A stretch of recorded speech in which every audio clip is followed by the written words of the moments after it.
What's up, everybody? This is Phil Rogacki. And I'm Jared Abergina. You're listening to Two Tree Guys Podcast.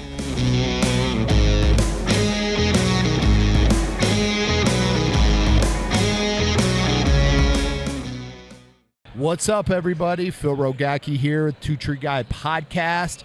Another episode we're bringing you. So, hey, appreciate everybody listening wherever you're at, driving, at home, sitting in the bubble tub or the bathtub with bubbles. I don't know what toilet listening to it.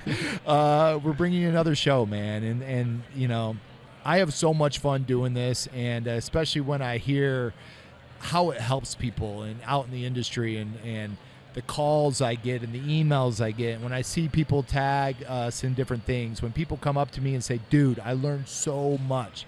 So that's why we do it, and this is what drives me to do it more. And we have a fee for that show, and the fee for the show is to share it. The more we share it, the more the word gets out, the more we can help our industry elevate and be better and better every single day through safety, through training, and through innovation. But, you know, if this is the first time you guys are ever listening to the show, we have multiple different types of shows that we do. It's not the same thing where I just have someone on and talk. We do have What's Your Story, it's called, where we bring in individual industry badasses and hear personal stories of tree care and hear exploring their journey into the industry and their mentors that kind of guided them along the way and hearing their tips.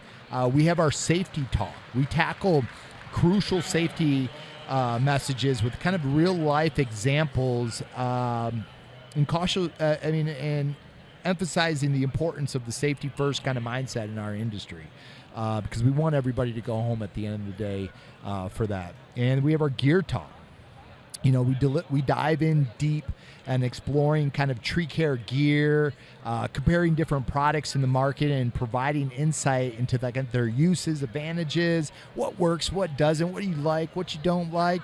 And you guys get to hear new things that are coming, you know, into the industry that you normally may not hear for a few years. And then we have our training talk, one of my most favorite topics to talk about. And we're talking to today on this, Mr. David Joseph.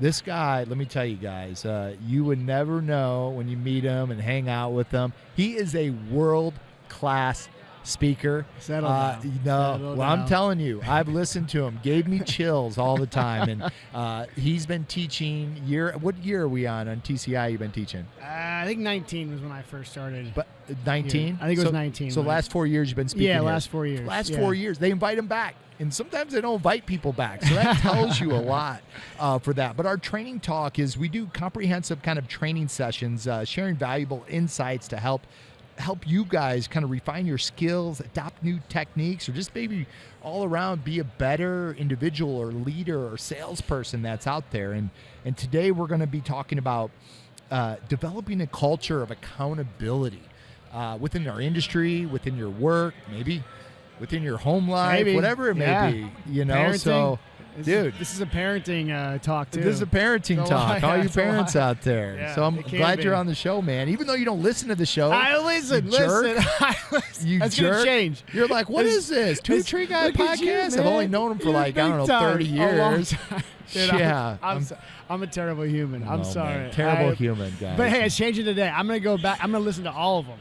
I'm gonna go back through in There's the car. 250 of them. Done. No, I'm just kidding. There's like 85. Done. They're gonna get listened to on my drive home. Good. I got 6 hours in the car. And you better text me every time because he doesn't even text me anymore. I don't know what's going on. Well, the texts are just flowing in the other way man. too. You know, you speak 4 times at TCIA and the text just shut off for some reason for that.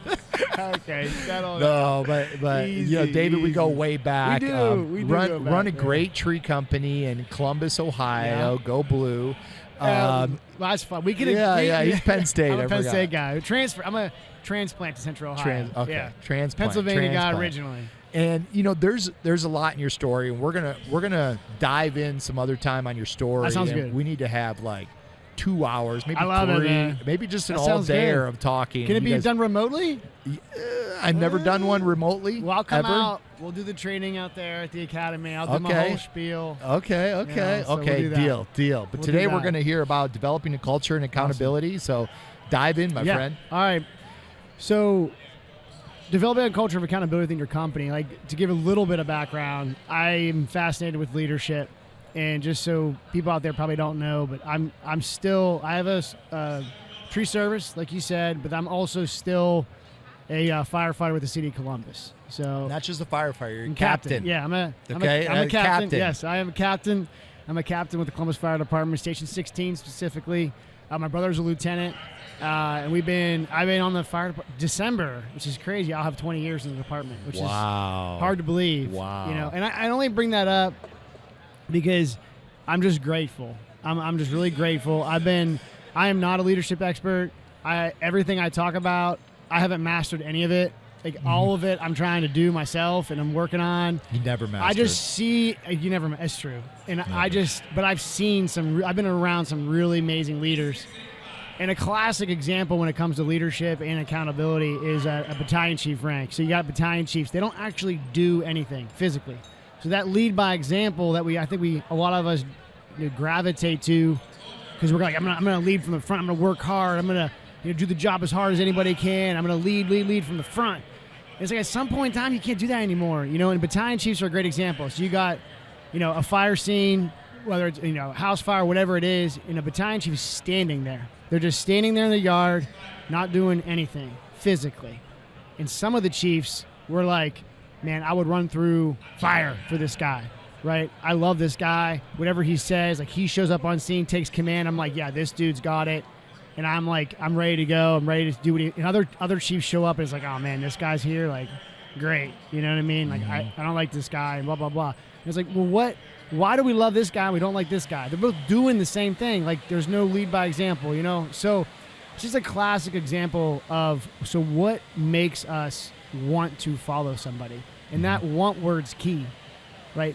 People want to follow you. It's like, what is it? What gets us there? And I'll just touch on 2 leadership principles before I get into the accountability, because a culture of accountability is dependent on good leadership. So if you don't have good leadership, it's going to be really hard to establish a culture of accountability. How do you identify when you have good leadership? Well, a lot of times it's retroactively. Because people are wanting it? Sure. You feel it? Do they express it to you? Absolutely. And I think you can see how things are going in your company, right? If you're having, what kind of people are you attracting? What kind of people are staying? What are people saying? What kind of results are you getting? Turnover, things like profit. that, those types of things. And then when it comes to having to leverage authoritative accountability, which I'll get into, when you have to leverage authoritative accountability for somebody, that's going to test your prior leadership. If you've been a highly effective, humble leader, and then you have to exercise authoritative accountability, that humility that hopefully you've led with builds emotional equity with people, and then you can cash that in when you have to hold somebody accountable.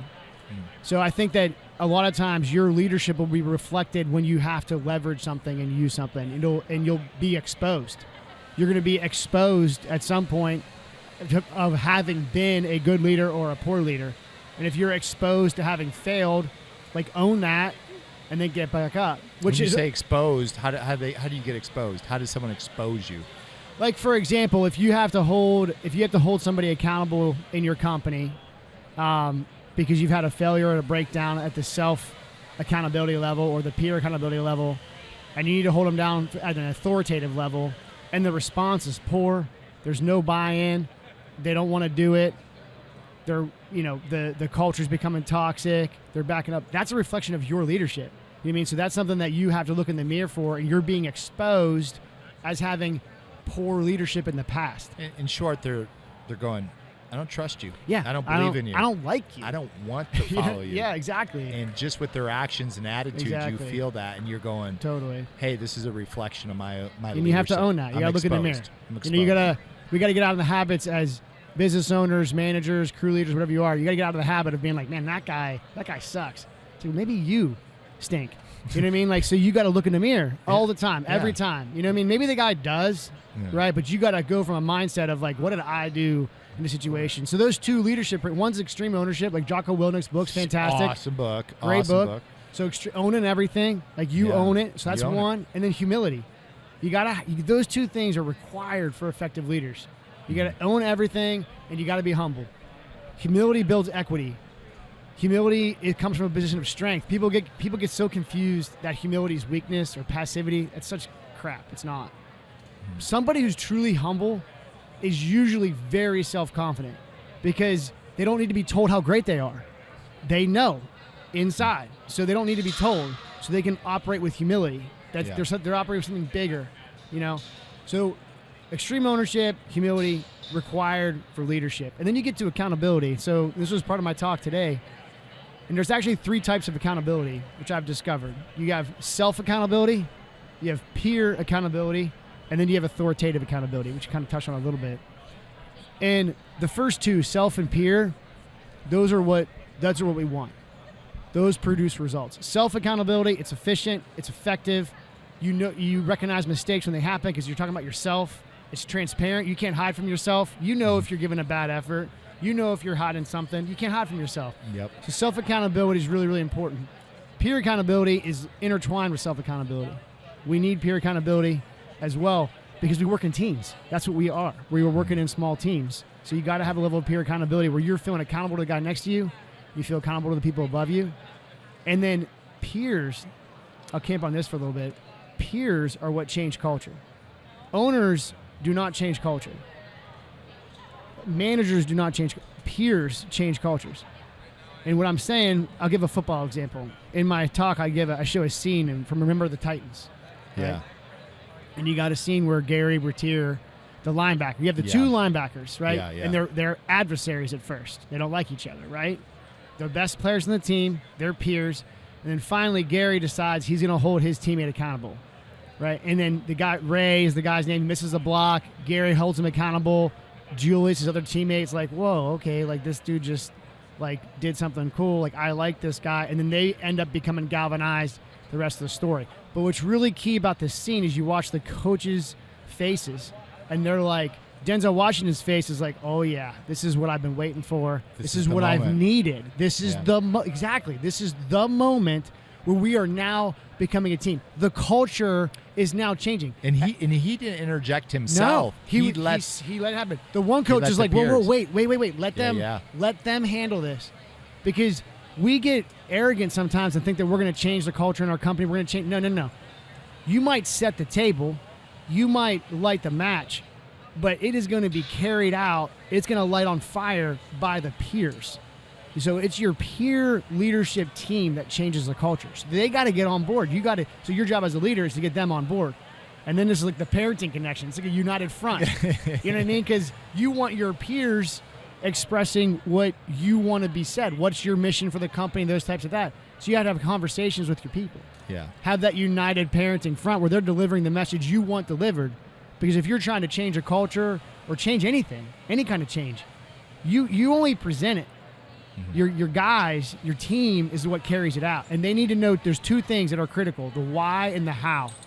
Okay, so the why, you got to explain why this is so important. All right, we were doing it this way, now we're going to do it that way. So you got to connect why this is a big deal and why this matters to them. Yeah. Right? Your people need to know that what is good for the business is good for them. And that should be true. If it's not true, if your business success is not success for your people, that's a you problem. Yeah. You need to change that. And your people need, so that's one thing. The other thing is they need to believe it and know that if our company does well, I'm going to do well. My success is tied to it. And I know that. So your job is to explain that why. Like why this change is connected to that personal success. So the why and the how, and then how you speak, you speak to somebody. How do you make sure when you deliver the why to your team and everything? How do you make sure that they believe in it or they understand the why? I think you have to ask. So and I think you have to. I mean, there's a level of talent and practice and picking up on cues. But if you're in a room and you're like, hey, we're gonna transition. You know, the expectation was this. Now the expectation's this. And you're explaining why, you're maybe going into some numbers and you're explaining, hey, we need to do this now. This is the new expectation. And you got to read the room. You got to look around. How are guys responding? Arms crossing, eye rolling, like, oh man, like grumbling, complaining. Yeah. Hopefully, now these are the moments, this, like I said earlier, these are the moments where you're going to be exposed Your prior leadership is going to be, am I talking too close? No, you're good. You're good. Keep going.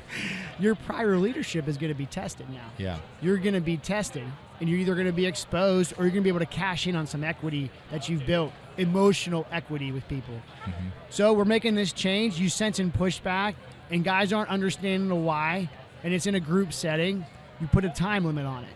So it's like, look, guys, I can see the trepidation. I can see guys aren't sure, and I get it. I understand. This is a big change. I don't want to belittle it, and it's asking a lot of you guys. Like, just call it out. That's just call important it out. because you're reading the room, you're seeing it, you're going, I'm thinking they're thinking this. Yeah, so call it just out. call it out. Just what call you it think out. and they're going, oh yeah. Yeah, and he then you're sees gonna. it. He's not blind to it. Exactly. He's not blind to it. He sees it. Yeah. And so you recognize gives him an it. opportunity to, Yep. okay, well, if he's already saying that I'm thinking it, I might as well just tell him I'm thinking I it. might as well tell him. Because you already called me out and ask pretty for much. feedback, and hopefully someone speaks up. They may or may not. That's all you need is you need that one person to go, start it. okay, Dave, Yeah. here's what I think. And then all of a sudden they're like, yeah, you're right. He's right. It is right. Yeah, this is Yeah. stupid. Yeah, and then two things can happen. One is that could be the question you needed to answer that Yeah. then gets buy-in. Yeah. Right? Or it's legit. Yeah. And it's like, oh man, I didn't think about that. Let's reevaluate the situation. But if you can't get buy-in on the why, you put a time limit on it. You're like, guys, we're going to do this for a month, a week, a month, a quarter, whatever. Like you just, whatever's appropriate. Like, hey, we're try this for a month, and then we're going to reevaluate. And then you better reevaluate. And it goes back to the humble thing. You know, it's not like, hey, this is a new, I dreamed this up last night. Right. It'll work. I'm telling you. Totally. Being humble going, hey, I'm going to do something. We're going to do something. And I need your guys' buy-in on this and work with me on it. It might not work and it might suck, but we'll at least know if it doesn't work, we won't have to do that again. Right. So Totally. just be with me, guys. And they're like, you know what? Let's try it. Let's see what we can do. Let's see what we can do. Yeah. 100%, man. Exactly. So that's that emotional equity. That's exactly trying to explain that why. The why and the how. The why is connected to so much stuff. You have somebody. You have an employee that comes in, and this example is probably better. So you got somebody that comes in and they just crush out production work. They're just killing it. They're awesome, but they absolutely stink at all the paperwork and like the office, the boring stuff, whatever, or these other unimportant things. They're unimportant because they don't understand why they're important. So you need the disconnect is probably the why. They don't get it. They don't. So you got to explain the ripple effect of why, of what is the impact of them not doing this part of their job, so they can see, oh yeah, I didn't realize it affected Tina in the office. I didn't realize what it did to her, or whatever. You know what I mean? Just like explaining that ripple effect of what goes down, it can be really, really impactful.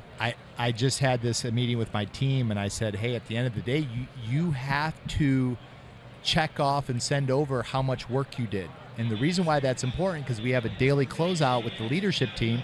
We want to see, did we win or lose today? And if we don't do that, if you don't turn in your receipts, you don't check off the work that was done so we see the dollar amount. Yeah. You don't turn in your JSA. What happens is it causes a lot more work for Stacy. We don't know what we're going to do. And all of a sudden, 4 days go by, and we're making the wrong decisions and buying the wrong equipment and all this, and it affects you guys. And one of my guys go, I understand the why now. Yeah. It makes sense. Totally. And he got it, and he needed that. Totally. And another example, let me give you, I just had a guy on there, Juan from Right Tree Service, amazing guy from frickin' Chile, came up here, lives in Iowa now, and he's one of the safety managers writing protocols, and he goes, I felt like I had so much power because anything I wrote became law within our company, and I felt that. But then what was happening, I realized nobody was reading it, so it didn't make it. And I had to teach them why I wrote this and what it does to benefit them. Yeah. And I had to go out in the field and show them, here's what I wrote, here's the reason why I did this and how it helps you. And then everybody really connected that. Yeah, totally. Started changing 100%. The culture in the field. Absolutely. And then, like I said, changing the culture. The peers, they buy into the why. They're on board. They change their culture. Mm-hmm. Like that's what changes. That's what gets things. That's what makes teams. That's what galvanizes people. Is when that peer accountability steps in. You get that positive peer pressure. Let me ask you this: in a meeting like this, for the example that you gave on the Titans, as a leader and in those meetings, when you have someone rise up and, you know, hey, do you guys understand the why? And this person starts going, I have a question on this. And then this person rises up and they, you know, some not arguing, but some confrontation starts happening there. Sure. How do you judge that? Of how much do you let it go? When do you step in? When do you add yours, or when do you just let it work out? Good point. So in that scene specifically, and I talked about this too. Like you have like Gary who's holding his teammate account is calling him out, and I said, and this is generally true. There's always exceptions, right? There's no absolute no absolutes in these scenarios, and there's always exceptions. But generally in our work environments, we're not going to be calling people out. And especially if you're in a position of authority, it normally does not work well, right? You can get your point across without calling somebody out, right? Getting angry. Righteous anger is pretty much impossible for humans. You know what I mean? Jesus Christ had righteous anger. He's the only one. Everybody else, no luck. No luck. You know what I mean? So righteous anger is almost impossible. So we're pretty much better off not getting angry as a leader, as an position of authority. But if you're going to call, if somebody needs called out and you have this meeting, and we'll say it's a safety violation, and you got somebody who just, maybe they're being arrogant or they lack humility because they're actually not self-confident. So they lack humility, and they've been violating some safety issue, and they've been doing it over and over and over. And then you got some guy on the team who, like, past performance plays into this. Let's not pretend it doesn't. It totally does. You got the other guy on the team who's a quiet leader, does his job all the time. People look up to him, and you see him, and he decides to call this dude out in his safety violation. I was like, you might let that go. You know what I mean? You might let that go. You gotta read the room. You gotta understand. And is this guy who's gonna do the calling out, right? Because if you're going to call somebody out, one, you have to hold yourself accountable, right? So if you're calling somebody out, you better be holding yourself accountable, or you're going to be a hypocrite, and that's a problem, right? Yeah. So you better hold yourself. The second is when someone's being called out, it's almost better. It's almost always best from a peer. Positions of authority, calling people out, not good. Generally, not good. Almost always, right? So it's going to be a peer. So you have a peer calling a peer out, and this peer who's doing it is holds himself accountable, and this guy over here needs corrected, and this guy is delivering a message that is true, and it is in the best interest of that guy who he's calling out, and in the best interest of the company. I'd let it go. And then so you let that go, and then afterwards you have one-on-ones with both those guys. And the guy who, why is that? Because you want to see how it played for them. You know what I mean? Did you miss something? You don't think you caught it all. And so the guy who got called out, you're just going to be like, hey, man, like, that was pretty tough in there. Are you all right? Yeah. And then see what he has to say. And hopefully he's been humbled, and he's like, yeah, I mean, you know what? That sucked, but that dude was right. I needed that. Or he's pissed and angry. Well, then you have to have a separate conversation. Like, hey, man, like, why are you so upset right now? Do you think, like, what part of this could you own? What part of it? You know what I mean? You have to fish that out with that guy and figure out what he needs to work on and work him through that. The other guy who did the calling out, that's gonna be like, man, I love that. You just helped change the culture in our company to get people to start wearing chaps or whatever it is. Like, you know what I mean? Whatever the safety issue was or whatever the big culture issue was, you just helped that. And I just want you to know you're a leader, and I depend on you, and I respect you, and that was huge. So you let him know one-on-one how big of a deal that was. Yeah. I think that's important. When you see two people in conflict, you know, and you decide either play in something, you know, and if it's not that scenario, you feel like you need to stop it, get involved, you got to do that. No situation is the same. Yeah. You know. But reading the room, like you said, is important. Totally. Knowing the backgrounds of the individuals, knowing what for sure their infractions are and the mistakes they made, and the people are good. But that person calling them out is, you know, if they're following these, you know, self accountability, peer accountability, and authoritative accountability, and they're calling out their peer, like you said, they better be holding themselves accountable. They better. Or they're a hypocrite. And that's a problem. Or somebody's about to call them out. Exactly. You know, like, don't you be calling him out because you don't do that. Get the log out of your own eye before you put out the plank in someone else's eye, or the speck of dust in someone else's eye, you know? So that's just true. This is true. Don't be a hypocrite. Don't be a hypocrite. Don't be a hypocrite. Yeah. So where we at on self? We talked about, you know, peer accountability. What about authoritative? Yeah, so authoritative accountability is tough. So there's a great. I'll put that. So Jocko he's got a great. He's got a good podcast. You probably listen to. He's got a good podcast. And on YouTube, if you go like Jocko, oh, you listen to Jocko, but you don't listen sometimes. to me. You're like, duh. Started today. Yeah. Duh, yeah. That is the truth. I'm like, oh. No, moving forward, it's totally changing, man. So you just went to the top.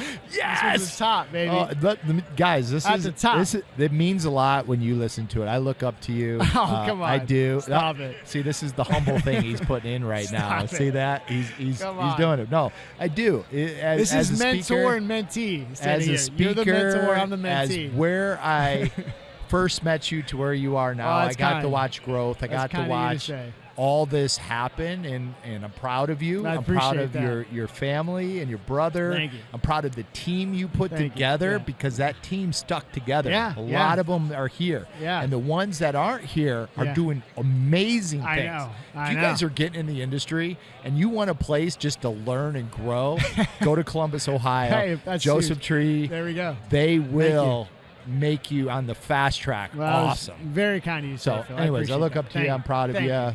Thank you. That was very Thank kind. you for being humble. Thank you. So authoritative accountability, right? So it's important. It's necessary. We good on time? Yeah, we're good, man. Keep going. So and this is where you're tested. This is where your prior leadership's tested when you have This is exercise. power. I mean, this This is is where you have exactly. So in the presentation, I show a scene from Office Space where Lumberg walks up to Peter in his cubicle. Have you seen Office Space? Yeah. And he's like talking about his TPS reports and why he doesn't have a cover sheet on his TPS. It's hilarious. He doesn't have a cover sheet on his TPS reports. And I'm like asking, like, why is Lumberg so annoying? Like, why does Lumberg in Office Space have such a punchable face? Like, why do you want to hit this dude? Like, what is it? Like he's wait. Lumber, the guy that's like, yes, okay, yes, Peter, exactly. So, he has the cup of coffee. The suspenders. Cup of coffee, yep. Oh, yeah, you just want to punch that Just dude wanna right punch in the him, face. Right? He's the man, you know? So he's exercising some authoritative accountability with Peter and his TPS reports, and it just doesn't go over well, right? And it's like, well, what? Well, I mean, it's a comedy, I get that. But, like, why was that satire created? Like, why was this character he represents a stereotype that we deal with, you know? So like, what is it? Well, he's super condescending. He's got no emotional equity built up with Peter at all. Like he's given no sense that he actually cares about his people, right? And there's no explanation of why the TPS report's so important. Like, what's this cover sheet? Why is it so important? You know what I mean? So authoritative accountability is when it's the least efficient, it's the least effective, but it is sometimes necessary. And when it's necessary, you better use it. So Jocko in that podcast talks about how he's like, accountability is a crutch. It's a tool. You don't want someone doing their job because you're holding them accountable. You want them doing their job because they're holding themselves accountable and they want to succeed and they want to have success and they're fired up and they have a desire for success, right? That's what you want. You don't want them doing their job because you're waking them up in the morning, telling them to do this, telling them to do that. No. No, you want them motivated, them doing it, them fired up. So if we're using authoritative, we've had failure.